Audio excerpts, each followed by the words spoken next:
It could be suggested that the 20th century was one of considerable progress for women, not only in terms of their rights, but also their position in society. It is not untrue, however, there is strong evidence to be found of continued prejudice and misogynistic tendencies throughout the century, most evident in the art and design created within it. Dominated by two world wars, the first half of the 1900s holds particularly evident examples of the ways in which women were used as tools to inspire possessiveness, desire, guilt, horror, and disgust within wartime advertising and propaganda. The beginning of the 20th century was a time of relative peace and gentility. Women were maidenly and feminine whilst men ruled the world, albeit alongside the slow-moving introduction of women's rights. At the outbreak of World War I in 1914, the female character retained her soft, graceful features within advertising and propaganda, if she appeared at all. Most posters were directed at men and aimed to convey a clear, immediately understandable message by featuring women in one of four ways. First, as damsels in distress who needed to be protected.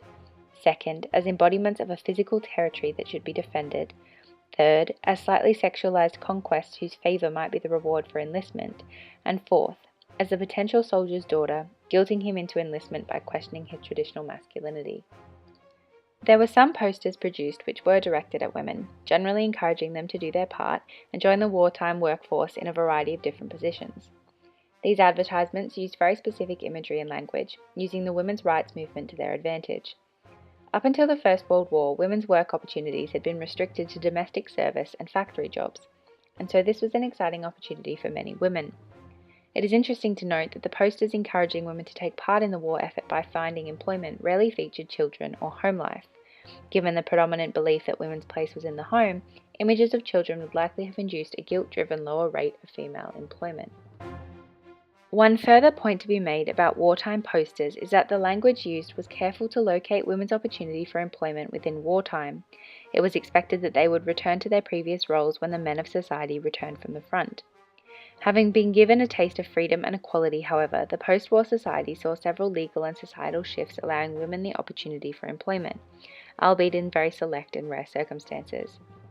For example, the Sex Disqualification Removal Act of 1919 made it illegal to exclude women from jobs because of their gender in Britain. However, upon the mass return of British soldiers, many women were still expected to return to their previous lives of domestic bliss. Movements for women's rights continued to power on in spite of these setbacks until in 1939, at the outbreak of World War II, propaganda posters went into production that revealed the simmering misogyny of a male-dominated world not ready for gender equality. In the 1920s and 30s, the world was hit with an economic recession, and the general population became increasingly angry and unsettled about the high level of unemployment. Patriarchal society began to vilify women who fought for employment outside of domestic service, claiming that if it were granted, they would be taking up ex-servicemen's jobs, among other things. It is this distaste for women's rights that World War II propaganda designers used as support to portray women as figures who would lead one to temptation, disease, death, and ruin. Where in World War I the men were often encouraged to visit brothels as a way of maintaining their mental well-being, World War II propaganda saw women depicted as a danger equal to the Axis powers, and in some cases as the physical embodiment of venereal disease.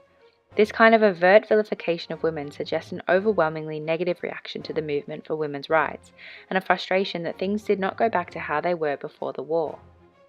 Whilst this is not the first time in history where women have been depicted as the route to destruction, it is a clear evolution from the genteel and subtly sexualized figures illustrated in World War I propaganda, and it sends a very different message.